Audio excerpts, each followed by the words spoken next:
from Grayson Grundhoefer.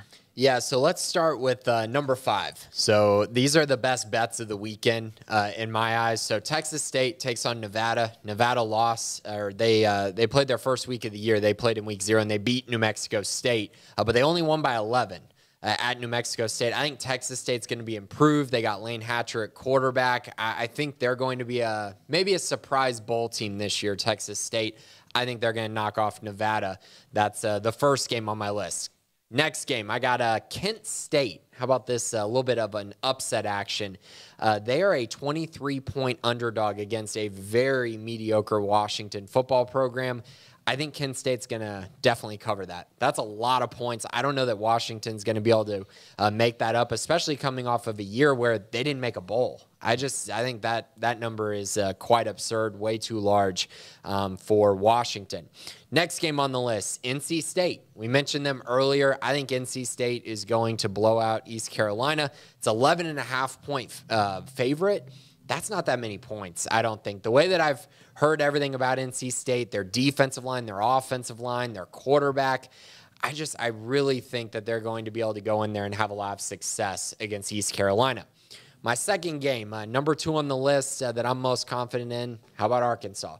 We talked about them earlier. They're a 6.5-point favorite. It was at 6 points, so that line is going up. They're playing Cincinnati, who was a playoff team a year ago, but Cincy lost a lot of talent, and they lost NFL talent. And so I don't know that they're going to be able to replace those guys that quickly. I still think they could be the best team in the group of 5 still, but that doesn't mean that they're going to go into Arkansas, into Fayetteville, and beat the Razorbacks. I don't think they're going to get it done. I think Arkansas is going to win by at least 2 scores. My final one, and this for me was kind of an easy one.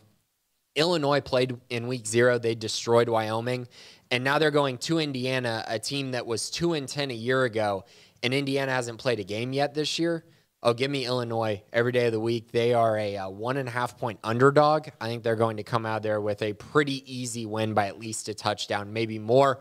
I feel good about what Brett Bielema is building there at Illinois, and they might be another surprise bowl team this year. I do think Brett Bielema's kind of being able to just sort of, that spotlight compared to the Arkansas days especially, it's like totally different. I do think that he quietly kind of just built up Illinois and, maybe a little something going there. And he knows the Big Ten. Yeah. I mean, he's perfect for the Big Ten. He always has been. And so now, playing Indiana was terrible last year. They're kind of a mess. I know they got Connor Bazelak at quarterback, so maybe he provides, some new excitement. But I don't know. Illinois already played a game, looked good. I'll go with them. All right, so there's probably the shortest top 5 we've ever done, I think. You just kind of zipped on through that because we are a bit pressed for time. Already a few minutes over, and I know guys